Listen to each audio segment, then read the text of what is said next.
નમસ્કાર, મંતવ્ય ન્યૂઝમાં આપનું સ્વાગત છે. હું છું કુંજ. મહત્વના સમાચારોથી બુલેટિનની શરૂઆત કરીએ. સૌપ્રથમ સમાચાર અમદાવાદથી સામે આવી રહ્યા છે, જ્યાં અમદાવાદીઓને હવે ફ્લાવર શોમાં જવું મોંઘું પડશે.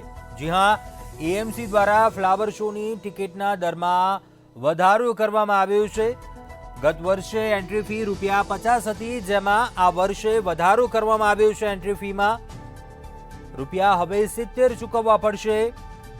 સોમથી શુક્રવાર ₹70 એન્ટ્રી ફી ચૂકવવા પડશે, જ્યારે શનિવાર અને રવિવાર દરમિયાન એન્ટ્રી ફીના ₹100ની ચૂકવણી કરવી પડશે. સવારે 8 થી 9 અને રાત્રે 10 થી 11 સ્પેશિયલ વિઝિટ કરી શકાશે. એએમસી દ્વારા ફ્લાવર શોની ટિકિટના દરમાં વધારો કરવામાં આવ્યો છે.